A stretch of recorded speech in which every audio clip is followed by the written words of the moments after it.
केंद्र की सत्ता पर काबिज बीजेपी के नेतृत्व वाले राष्ट्रीय जनतांत्रिक गठबंधन यानी कि एनडीए को मजबूत चुनौती देने के लिए विपक्षी एकजुटता की बात हो रही है। बिहार की राजधानी पटना में नीतीश कुमार की ओर से इसे लेकर एक बैठक बुलाई गई, जिसमें 15 दलों ने आपसी सहमति एक तरीके से शुरुआती बैठक में दिखाई और दूसरी बैठक 12 जुलाई को हिमाचल प्रदेश के शिमला में होनी है। विपक्षी दल मिलकर चुनाव मैदान में जाने की बात तो कर रहे हैं, लेकिन अरविंद केजरीवाल से लेकर ममता बनर्जी और अखिलेश यादव तक सबके अपने अपने एजेंडे हैं। कांग्रेस के राष्ट्रीय अध्यक्ष मल्लिकार्जुन खड़गे ने बैठक के बाद कहा कि हमारे बीच कुछ मुद्दों पर मतभेद हैं, लेकिन हमने मिलकर चुनाव लड़ने का फैसला किया है। राहुल गांधी से लेकर ममता बनर्जी तक करीब हर नेता ने मिलकर चुनाव लड़ने की बात को कहा है, लेकिन यह सहमति कितनी आगे जाएगी, यही देखने वाली बात है। आम आदमी पार्टी के राष्ट्रीय संयोजक अरविंद केजरीवाल अध्यादेश के मुद्दे पर कांग्रेस के समर्थन नहीं करने की स्थिति में शिमला बैठक का बायकॉट करने की धमकी दे रहे हैं। ममता बनर्जी साफ कह चुकी हैं कि जो जहां मजबूत है वो वहां से लड़े। जाहिर है सबको साथ लाना नीतीश कुमार के लिए एक बड़ी मुश्किल होने वाली, एक मुश्किल टास्क होने वाला है और उनके सामने अपने गुरु जॉर्ज फर्नांडिस की तरह किंग मेकर की भूमिका निभाने की चुनौती है। सवाल यही है कि क्या वो ऐसा कर पाएंगे। विपक्षी एकजुटता की राह में सबसे बड़ी चुनौती है अलग अलग विचारधारा के राजनीतिक दलों में एक राय बना पाना। अपने अपने एजेंडे पर चल रहे दलों को एक कॉमन एजेंडे पर तैयार कर पाना कठिन कार्य होता है।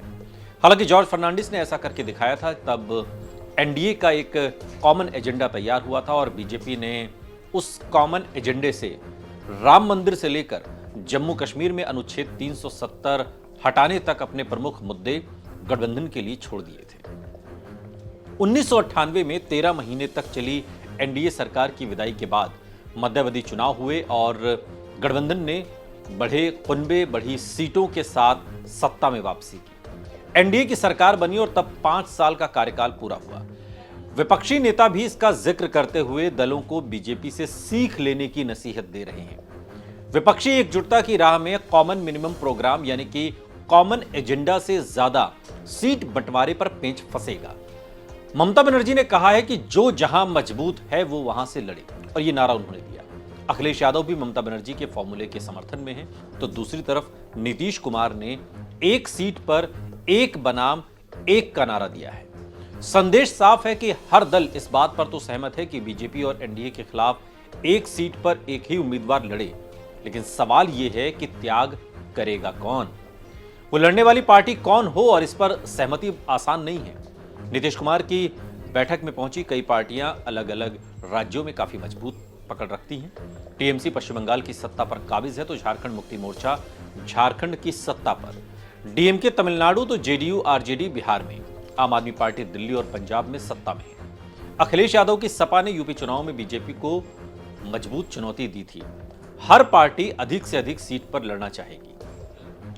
ममता बनर्जी के फॉर्मूले पर अगर सीट बंटवारे की सहमति बनती है तो कांग्रेस पार्टी को 230 सीटें ही लड़ने के लिए मिलेंगी, जिस पर देश की सबसे पुरानी पार्टी सहमत होगी, ऐसा फिलहाल तो नहीं लग रहा। नीतीश कुमार ने अलग अलग राज्य, क्षेत्र और पृष्ठभूमि के 15 दलों को एक मंच पर लाकर पहली परीक्षा तो पास कर ली। जॉर्ज फर्नांडिस ने जब एनडीए के विस्तार का बीड़ा उठाया था, कोई भी पार्टी बीजेपी के साथ आने में सहज नहीं थी। बीजेपी के राम मंदिर से लेकर जम्मू कश्मीर से अनुच्छेद 370 हटाने तक के एजेंडे को लेकर बहुत से दल साथ आने में गुरेज करते थे, लेकिन जॉर्ज फर्नांडिस ने इस चुनौती को स्वीकार किया। 1998 में जब एआईएडीएमके के समर्थन वापस लेने से 13 महीने पुरानी सरकार गिर गई, तब जॉर्ज ने नए सिरे से एनडीए को एकजुट किया और 4 पार्टियों से शुरू हुए गठबंधन को 24 पार्टियों तक पहुंचा दिया। जॉर्ज फर्नांडिस ने उस दौर में छोटे छोटे दलों को बीजेपी के साथ जोड़ने, एनडीए को खड़ा करने में अहम भूमिका निभाई थी। जब राजनीतिक पार्टियां बीजेपी के साथ जाने से गुरेज करती थीं, जॉर्ज फर्नांडिस ने बीजेपी के अटल बिहारी वाजपेयी, शिरोमणि अकाली दल के प्रकाश सिंह बादल, शिवसेना के बाला साहब ठाकरे के साथ मिलकर एनडीए की नींव रखी थी। एनडीए के समाजवादी चेहरे जॉर्ज फर्नांडिस की राजनीतिक दलों में इन तीनों ही नेताओं की तुलना में स्वीकार्यता अधिक थी।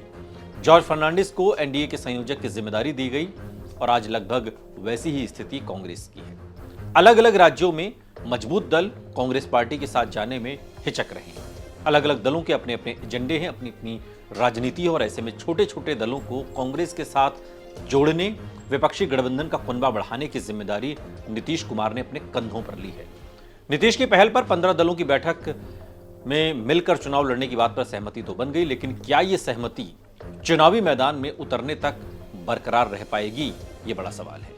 क्या नीतीश कुमार अपने राजनीतिक गुरु जॉर्ज फर्नांडिस जैसा करिश्मा दोहरा पाएंगे, ये बड़ा सवाल है और इसी का जवाब नीतीश कुमार को अपने मजबूत कंधों के सहारे विपक्ष को एकजुट करके 12 जुलाई की शिमला में होने वाली उस बैठक में देना है, जिसमें ये देखना भी दिलचस्प होगा कि जो दल पटना में जुड़े थे उनमें से कितने पहुंचते हैं, कितने छूटते हैं। ये वीडियो आपको कैसा लगा कमेंट बॉक्स में हमें जरूर बताइएगा। साथ ही ऐसे और वीडियोस के लिए सब्सक्राइब करिए हमारा यूट्यूब चैनल आज तक।